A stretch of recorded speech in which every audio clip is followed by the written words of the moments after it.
Hello students, ఈ వీడియోలో మనం problems based on Pythagoras theorem ఏంటో చూద్దాం. పైథాగరస్ థియరం యూజ్ చేసి ఒక రైట్ యాంగిల్ ట్రయాంగిల్లో 2 సైడ్స్ తెలిస్తే థర్డ్ సైడ్ ఎలా కనుక్కోవాలో చూద్దాం. దానికంటే ముందు అసలు ఏంటి పైథాగరస్ థియరం ఏం చెప్తుంది? In a right angle triangle square of హైపాటెన్యూస్ is equals to some of squares of remaining 2 sides. అంటే రైట్ యాంగిల్ ట్రయాంగిల్లో హైపాటెన్యూస్ తాలూకా స్క్వేర్ చేస్తే ఎంత వస్తుందో ఆ వాల్యూ మిగతా 2 సైడ్స్ని స్క్వేర్ చేసి యాడ్ చేసినా అంతే వస్తుందట. For example right angle triangle చూద్దాం. ఏబిసి అనేది ఒక రైట్ యాంగిల్ ట్రయాంగిల్ చూద్దాం. Suppose ABC is a right angle triangle at right angle at B దగ్గర రైట్ యాంగిల్ అంటే angle B equal to 90 degrees. So right angle ట్రయాంగిల్లో right యాంగిల్కి ఆపోజిట్గా ఉండేదే కదా హైపాటెన్యూస్. సో ఇక్కడ ఏసీ అనేది హైపాటెన్యూస్ అవుతుంది. కాబట్టి పైథాగరస్ థియరం ప్రకారం ఏమవుతుంది? ఏసీ తాలూకా స్క్వేర్ ఏమవుతుందంటే మిగతా 2 సైడ్స్ తాలూకా అంటే ఏబి తర్వాత బీసీ ఆ 2 సైడ్స్ తాలూకా స్క్వేర్స్ తాలూకా సమ్కి ఈక్వల్ అవుతుంది. అంటే AC square is equals to AB square plus BC square. ఇది పైథాగరస్ థియరం. ఈ పైథాగరస్ థియరం యూజ్ చేసి మనం రైట్ యాంగిల్ ట్రయాంగిల్లో హైపాటెన్యూస్ ఒక సైడ్ తెలిస్తే వేరే సైడ్ కనుక్కోవచ్చు. లేకపోతే హైపాటెన్యూస్ కాకుండా 2 సైడ్స్ తెలిస్తే హైపాటెన్యూస్ ఎంత కనుక్కోవచ్చు. చూద్దామా? సపోజ్ ఒక ప్రాబ్లం చూడండి. ప్రాబ్లం ఏంటంటే in triangle PQR with P angle P equal to 90 degrees and PQ equal to 3, PR equal to 4, then find QR. PQ అంటే పీక్యూ సైడ్ లెంత్, పీఆర్ అంటే పీఆర్ సైడ్ లెంత్, అయితే QR length ఎంత అని అడిగాడు. So ఇక్కడ ఏమన్నాడు? Triangle PQR ఇచ్చాడు. So సొల్యూషన్కి వస్తే వాడు ఇచ్చిన ట్రయాంగిల్ డ్రా చేశాను నేను. సో పీక్యూఆర్ అనేది ట్రయాంగిల్ పీక్యూఆర్ అయితే పీ దగ్గర రైట్ యాంగిల్ అన్నాడు. Angle P equal to 90 degrees అన్నాడు. ఓకేనా? అంటే P is a right angle. So right angle ఒకటి ఉంది కాబట్టి ఇది కన్ఫర్మ్గా ఏమవుతుంది? రైట్ యాంగిల్ ట్రయాంగిల్ అవుతుంది. ఓకేనా?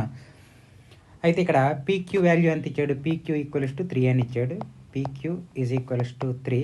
Next what is PR? PR is equals to 4. The value of PR is 4. Now what is QR? So by Pythagoras theorem ఏం రాయొచ్చు? By Pythagoras theorem square of హైపాటెన్యూస్. అంటే ఇక్కడ పీకి ఆపోజిట్ రైట్ యాంగిల్కి ఆపోజిట్గా QR ఉంది కాబట్టి క్యూఆర్ హైపాటెన్యూస్ అవుతుంది. సో ఆ క్యూఆర్ తాలూకా స్క్వేర్ ఎంత అవుతుందట? మిగతా 2 సైడ్స్ తాలూకా స్క్వేర్కి ఈక్వల్ అంటే పీక్యూ స్క్వేర్ ప్లస్ పీఆర్ స్క్వేర్కి ఈక్వల్ అవుతుంది. ఓకేనా? So this implies what is QR square? QR square is equals to PQ square ఎంత?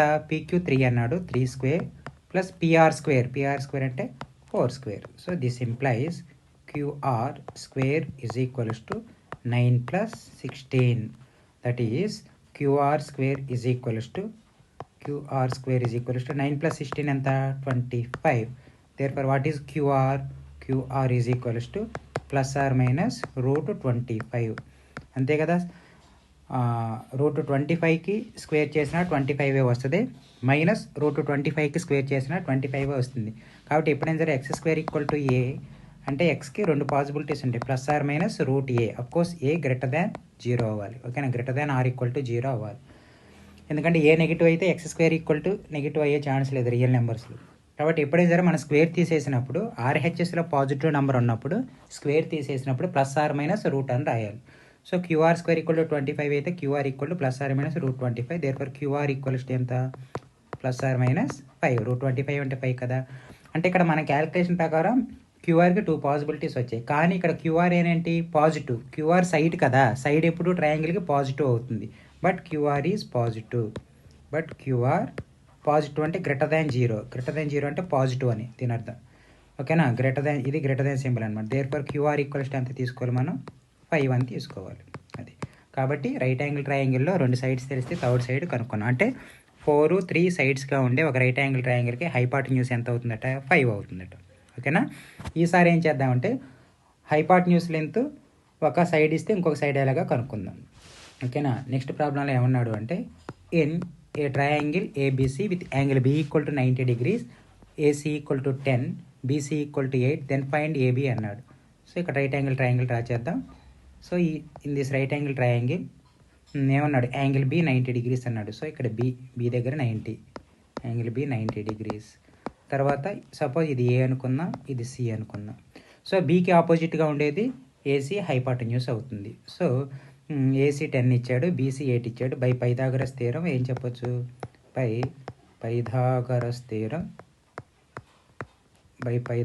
థియరం స్క్వేర్ ఆఫ్ హైపాటన్యూస్ అంటే ఏసీకి స్క్వేరు, అది రైట్ యాంగిల్కి ఆపోజిట్ ఉంది కాబట్టి మరి ఏసీ హైపాటన్యూస్ అవుతుంది.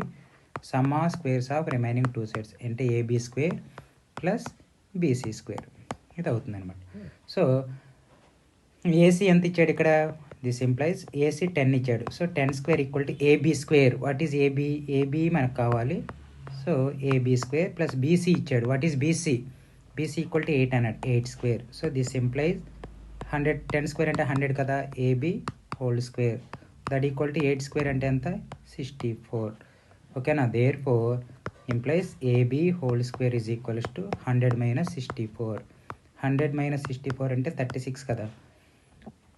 So this implies AB whole square equals to 36. So దాని నుంచి ఏం రాయొచ్చు? AB equals to +or - √36 +or - √36. So this implies AB equals to +or - 6. So ఇక్కడ కూడా సేమ్ ఆర్గ్యుమెంట్. ఏసీ అనేది సైడ్ కాబట్టి ఏసీ కంపల్సరీగా పాజిటివ్ అవ్వాలి. బట్ ఏబీ సైడ్ కదా, ఏబీ కంపల్సరీగా పాజిటివ్ అవ్వాలి. దేర్ ఫోర్ ఏబీ పాజిటివ్ అంటే greater than 0. Therefore AB is equals to +6. AB equals to 6. అలా ఈ పైథాగరస్ థియరం యూజ్ చేసి రైట్ యాంగిల్ ట్రయాంగిల్లో హైపాటన్యూస్ ఒక సైడ్ తెలిస్తే ఇంకో సైడ్ మనం కనుక్కోవచ్చు. ఇక్కడ ఏసీ హైపాటన్యూస్ బీసీ ఇచ్చాడు, ఏబీ కనుక్కున్నా. ఏబీ ఎంత? 6 అనమాట. ఓకేనా? రైట్.